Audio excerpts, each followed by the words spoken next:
Даниёр Бабо виновен. Верховный суд Республики Таджикистан. Туркменистан. Отель за 448 миллионов долларов.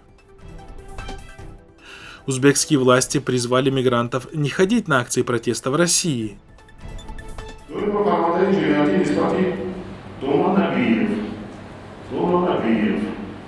Глава Верховного суда Таджикистана заявил, что вина осужденного на 7 лет 80-летнего жителя района Рудаки Даниёра Набиева была доказана в суде, пишет радио Азади. Председатель суда Шермухаммад Шахион заявил, житель села Гултеппа района Рудаки Даниёр Набиев был признан виновным в организации деятельности экстремистской организации согласно статье 307.3 УК РТ. Преклонный возраст не освобождает человека от уголовной ответственности, подчеркнул Шахион 8 февраля на пресс-конференции в Душанбе. Председатель Верховного суда Таджикистана разъяснил, что Даниёр Набиев получал деньги у активистов запрещенной в стране партии Исламского возрождения Таджикистана ПИФТ и передавал их семьям осужденных членов исламской партии.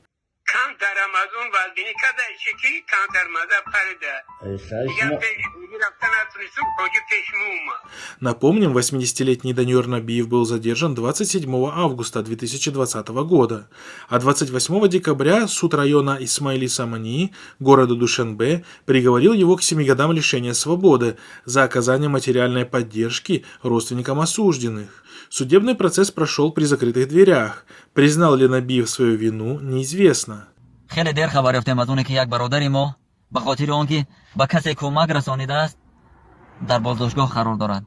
В свою очередь, в таджикском сегменте социальных сетей не утихает возмущение простых таджикистанцев по поводу приговора 80-летнему Даниёру Набиеву за оказание помощи семьям осужденных.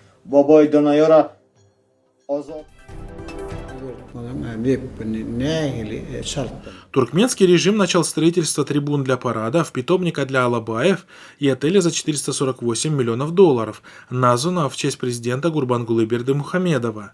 Все эти постройки приурочиваются к празднованию 30-летия независимости. Стоимость некоторых объектов раскрыли журналисты, сообщает Хроника Туркменистана. Телевидение показало сюжеты о совещании у президента, в которых демонстрировались слайды с возводимыми объектами. На них были обозначены заказчик, исполнитель, сроки и стоимость строительства. Ряд объектов общей стоимостью 1,37 миллиарда долларов построит французская Буикбетимо. В их числе правительственная трибуна для приема парада в Ашхабаде, центр международных приемов, здание банка Туркменбаши, а также отель Аркадак. Строительство отеля оценивается в 448 миллионов долларов. Аркадак, покровитель, официальный титул Бердымухамедова.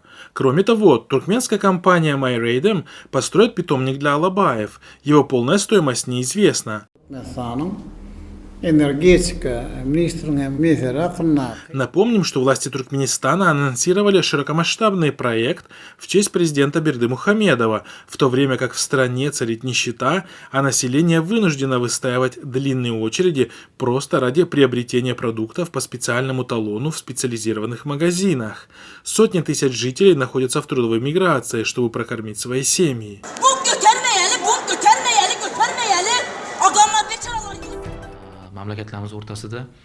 Агентство внешней трудовой миграции при Министерстве занятости и трудовых отношений призвало узбекских трудовых мигрантов, находящихся в России, не участвовать в массовых протестах и не выходить на улицу в эти дни, пишет в настоящее время со ссылкой на сообщение агентства.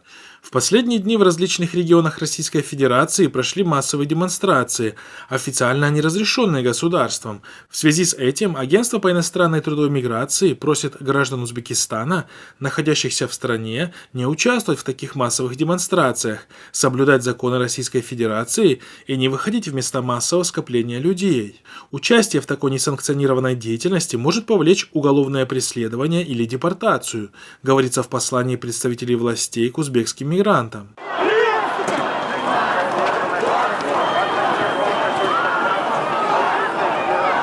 Напомним, что антиправительственные акции в связи с арестом оппозиционера Алексея Навального прошли 23-31 января и 2 февраля в десятках российских городов от Калининграда до Владивостока.